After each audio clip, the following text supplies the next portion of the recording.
Hi guys, I'm Lana. Hi, I'm Ashlyn. And this is the Second Breakfast Club. And today, I have my notes ready. We're doing BTS Burn the Stage, Episode 2. So, this one is intense. It is way intense, yeah. So intense that when I watched it a second time to take notes, I realized everything I remembered from this episode happened in like the last third. So, this is also going to be the first episode, obviously, that if you don't have YouTube Red, people haven't seen. Mm-hmm. So we're going to try, like, to be as clear as possible so that people can follow along. If you haven't seen it and you have access to it, go watch it before you watch us. We're going to spoil the heck out of it. Yeah. But also, hopefully, y'all can follow along no matter what happens. Because I'm sure at this point, clips of this stuff is everywhere. Mm-hmm. So it starts like the other did with kind of, silhouettes of them dancing on stage and, like, prep stuff. I wrote down here that I really like that really classic songs are being used in the title sequence, because I know it was like the first episode they did Attack on Bangtan, and I know everybody's worried when they went like beyond the scene that Bangtan would kind of phase out. Mm-hmm. But I think it's clear when they do these classic songs that they're like not forgetting or rewriting the past. Yeah. You know, like they're still Bangtan. It's just BTS stands for a lot of things now, like Beyond the Scene and Burn the Stage, and I think it's fun. I think it's really fun. It made me happy to hear these classic songs. Definitely. Yeah, so it starts and they're still kind of prepping for their shows. They're still working on their solos. This is where in our review for episode 1, I got a clip confused with Jimin talking with staff. It's actually in this episode, because you see more of them, like, collaborating. They're getting close to doing their first show.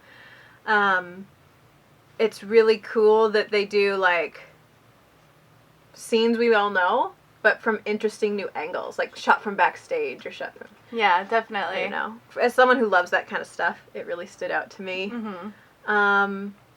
Yeah, and then pretty quickly we go into the Skydome show, the first stop on the tour. Yeah. I love seeing how just, like, ecstatic that, like, the boys have been, around for a really long time, and, I mean, not a really long time, but for a while, and, like, just how genuinely happy, like, the happiness that was on their face about them performing at the Skydome. So much gratitude. Yeah. This whole episode, like, if you would pick a single theme, it would be, like, them striving to pay back ARMY for the gratitude you know what I mean? Like, them thinking, oh my gosh, they do everything for us.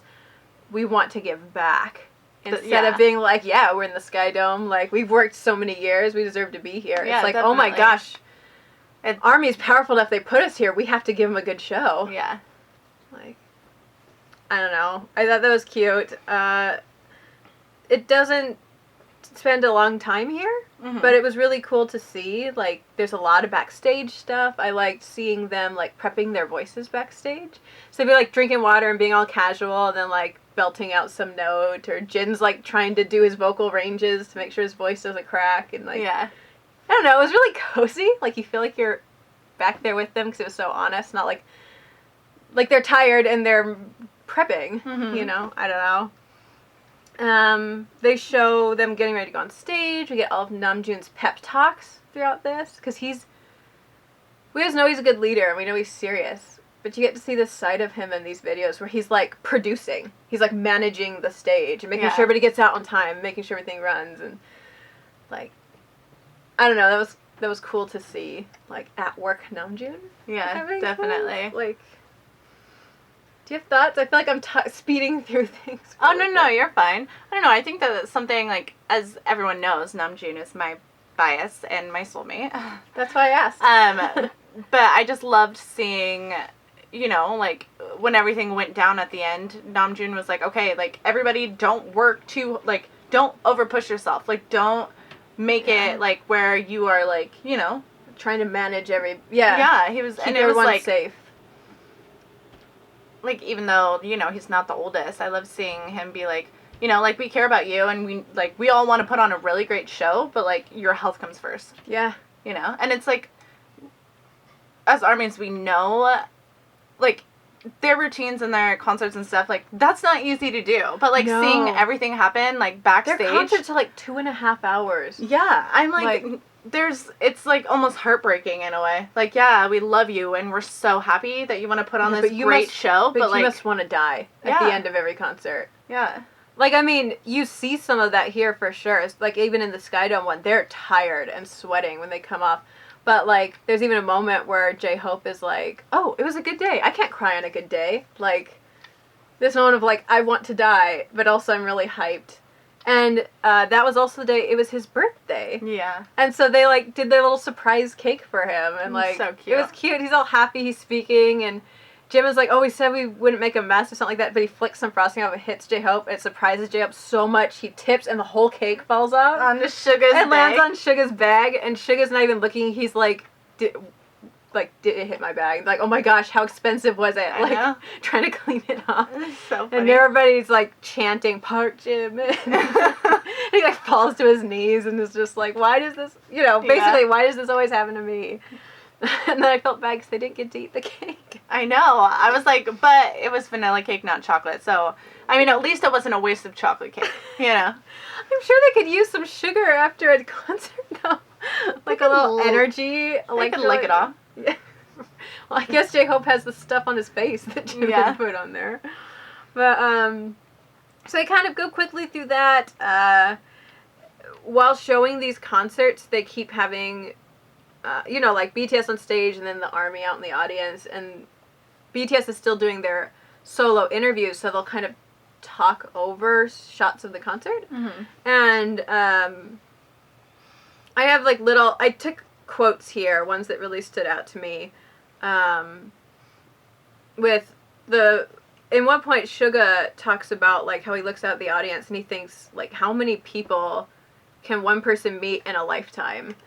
Kind of thinking like how grateful he is to be there in front of thousands and thousands and thousands of people, but also like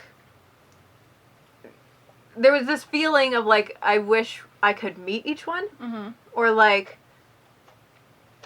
just gratitude for what they have, but also just being philosophical about it, right? Like, in awe of the numbers of people who know who he is. Definitely. Another one was Jimin, who was basically talking about why he feels so connected to the fans. He's like, they're my motivation. And he says, ARMY doesn't ask for anything back. They support us purely. I must repay them. And as a motivation, I'm like, oh my gosh, like, I mean, I know he's humble, but they're like some of the biggest musicians in the world at this point. Yeah. And he's still like entirely motivated by, we're not good enough for them. We've got to be better so that we're worth the trust the ARMY puts in us. Sorry, I hate that noise. Toby's just bored with us chatting. And then the one that I really, really loved was Namjoon talking about ARMY, and he says, they're so cute, they make me happy. We want to listen to their stories, we want to look into their eyes and see what kind of lives they lead and become a part of the lives of those who love us so we can be a big help to them. And I'm like, of course Namjoon's the one who wants to like personally meet and chat with every ARMY. Right. And like know who they are, and it just makes me think of Namjoon standing on stage and looking at the audience and genuinely like looking at faces and wondering like, who are you? What's your story? Why are you here? What hurts you? How can we help you?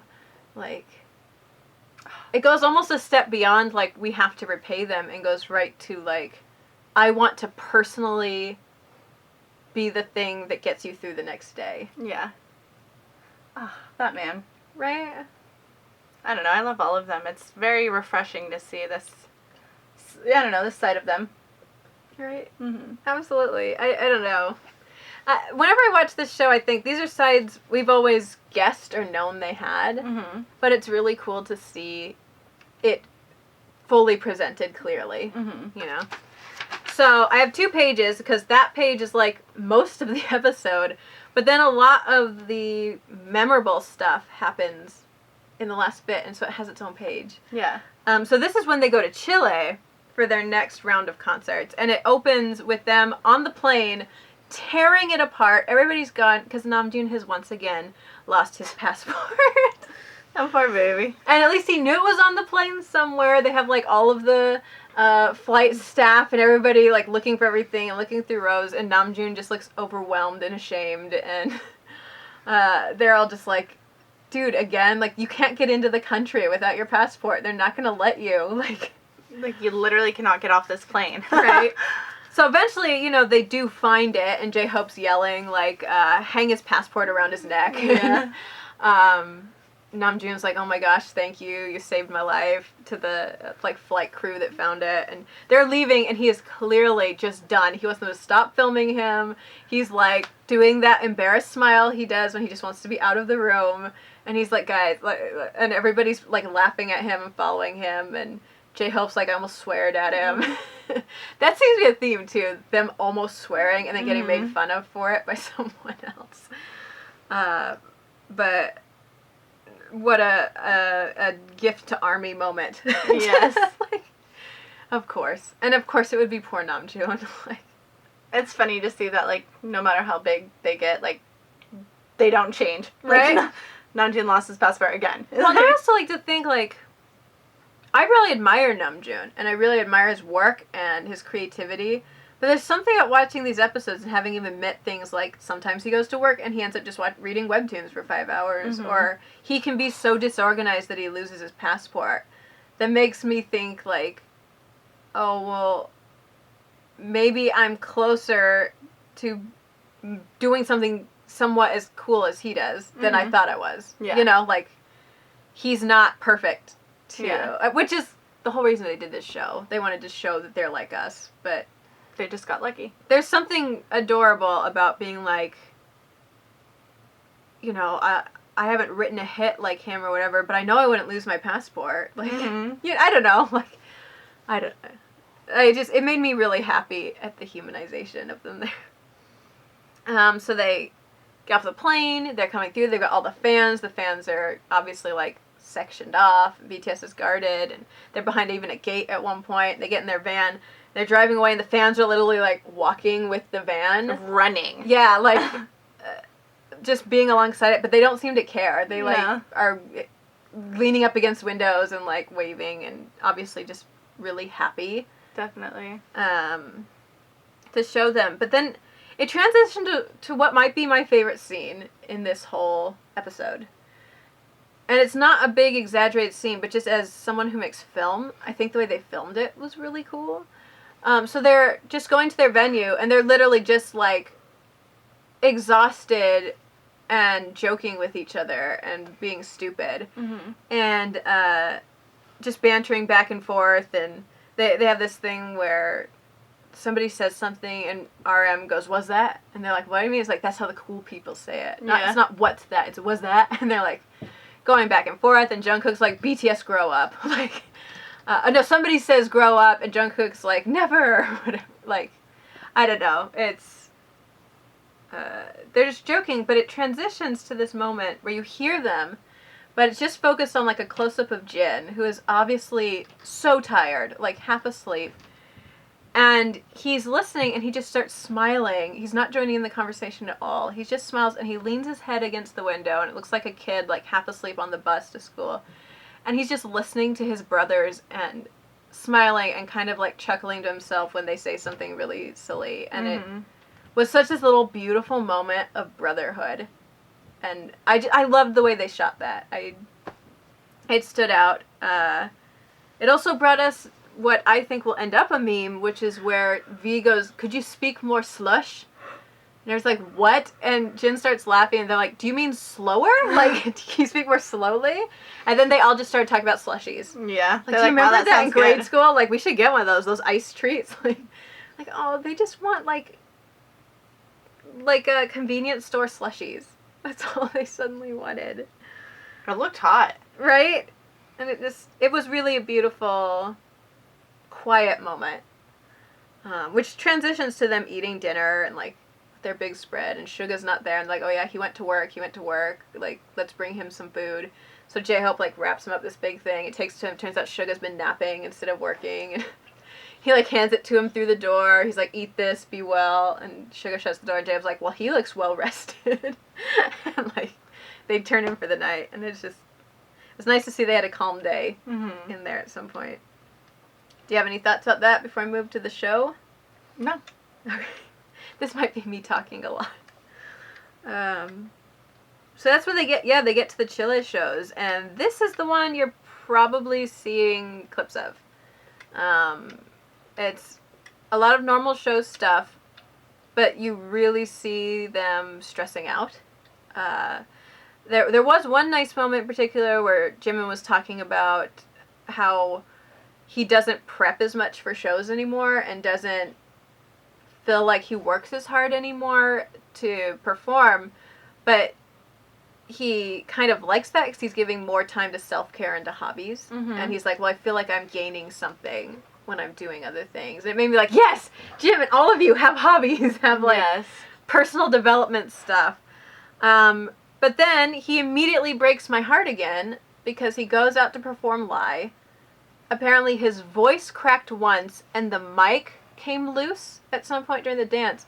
And he has a complete mental breakdown backstage, like crying, and they're putting ice on his neck, and like a female staff member is like talking him down, basically. He's like, I messed up, I did it wrong. And she's like, you didn't mess up, like, you know. And he's like, no, my voice cracked, and then the mic came off, I messed up twice. Like, just destroying himself over these things that nobody noticed, I'm sure. Yeah.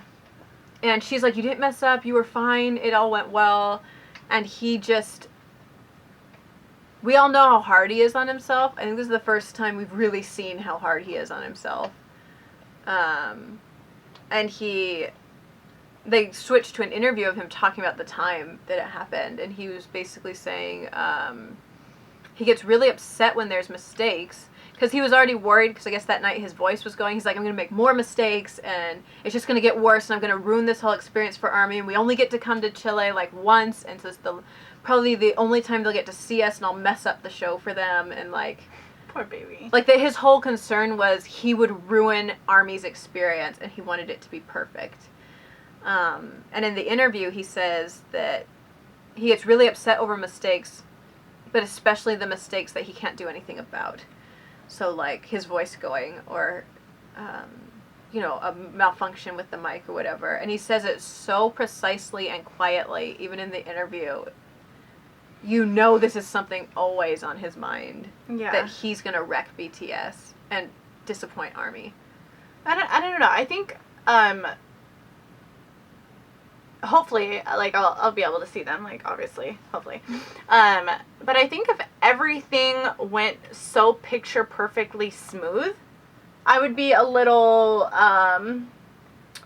like, taken aback by it. Yeah. I think it's very important. Because you could watch that on YouTube. I can watch any of those on YouTube. Like, if I go, like, I want to have, like, a personal experience. Like, I would love to see, not saying I want their mics to fly off, but you know what I mean? But I think it's more personable and it's more unique. And you got to see, live. Yeah, you got to see a show that, like, something like that happened, you know? Mm-hmm. And it's, like, almost brings them down from, like, this godly aspect, you know? Like, oh, their mic fell off, you know? Yeah. You know, or something like that. I think just something human. Yeah, and that's the type that I would want, because I would feel like it would be more personable, you know? Yeah, and that's what I keep thinking, but not to the extent of Jimin, but those are themes that keep coming up with them being like, they watch us so much on social media, I'm afraid they'll come see our concert and be like, oh, that's what they're like in real life? I thought they'd be different. Like, they're like, we don't want people who have followed us all this time to be disappointed in what they see when we're live. But I don't think that they realize that, like, yeah, they make great music and they do all of these things, but, like, that's not why we love them. Yeah. We stand them because of them. Yeah. You know? We came for the music, but we stay because we like them. Yeah. Yeah. Which I'm sure they know logically, but I don't know how many people could internalize that. Yeah, for sure. You know? Yeah, definitely. Okay, so then we transition into what is probably the thing everybody recognizes from this episode. It was like in the trailers and stuff. It was a selling point, sadly, for the series. But on the second night of the Chile show, Jungkook gets horrific altitude sickness. The air is just too thin. He said he was able to pace himself the night before, but he just went so hard the second night because he wanted, you know, same as Jimin was saying, he wanted to give the best show possible for the fans. and his body shuts completely down. He's sitting there, he can't breathe. They're giving him water. They're like icing his face. He looks like he has the worst fever. I don't even know if you asked him now if he could remember what was going on. Yeah, even the members said that they have never seen Jungkook like that, ever. Yeah, it shocked all of them. Like, one of the little parts that warmed my heart the most, even though I was freaking out about Jungkook, was J-Hope performs. He comes back. They're, like, retouching up his makeup and everything, and all he's saying is, I saw Jungkook. He's not okay. You need to find Jungkook. Yeah. Like, all of them, super worried.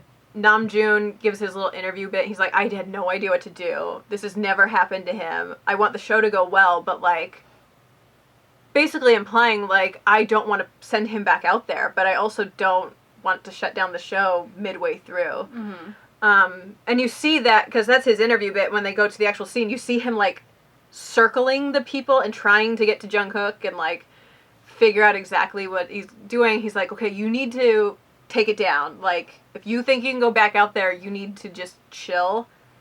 Like you said, like, don't push yourself too hard. Because in, like, a turn of events that, like, I expected, but also gave me so many feelings to watch, he did go back out on stage. And he went out there so smooth, like, nobody would have known. No, you can tell, because you know the context, you can tell he was hanging back. Yeah. Like, he was skating kind of around the edges. He was just kind of getting the audience going, because obviously it was one of their segments where they don't do a full dance. But I wouldn't have known watching it. And then he comes back and he's dying again. Like, he was able to rally. And they were making things like, RM was like, okay, can you do this? All right, well, instead we'll have, like, Jimin go out first and do that. Like, he's rearranging things in that producer mode I was saying.